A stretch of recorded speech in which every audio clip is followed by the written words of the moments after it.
The fashion industry is vast and dynamic, but we are united by common threads such as the building block materials we use: dyes, pigments, fibers, yarns, and finishing chemicals.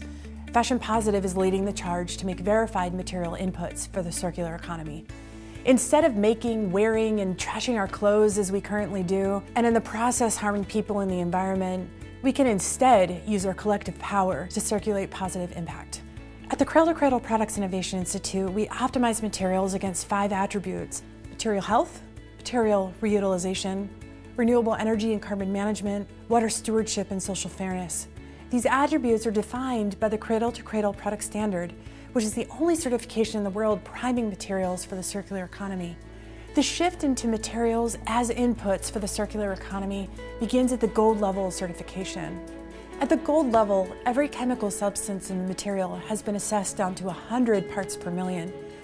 The assessment has verified that there are no relevant human or environmental risks in a material's chemistry. Once you have a safe material, you want to hold on to it. Perpetually cycling material nutrients is called material reutilization.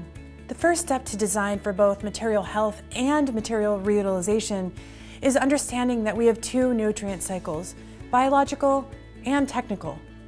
Biological nutrients are materials that are biodegradable or compostable. Wool and cotton are biological nutrients by nature, but adding chemical dyes to the fibers can change a biological nutrient into a technical one.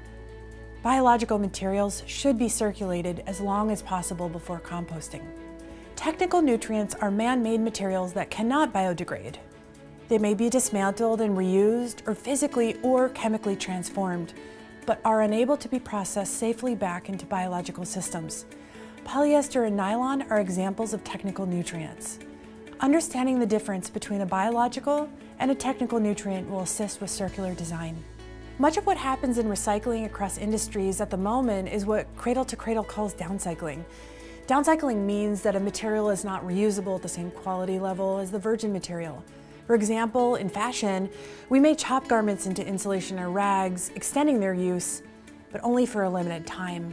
One cycle is not enough for circular fashion. Innovators in the fashion industry are currently developing collections, sorting, and recycling solutions that will cycle back virgin quality fibers and let us separate blended fibers. Fundamentally, circular fashion means safe clothing without waste, manufacturing without exploitation, and beauty without compromise. We can't wait to see what you create.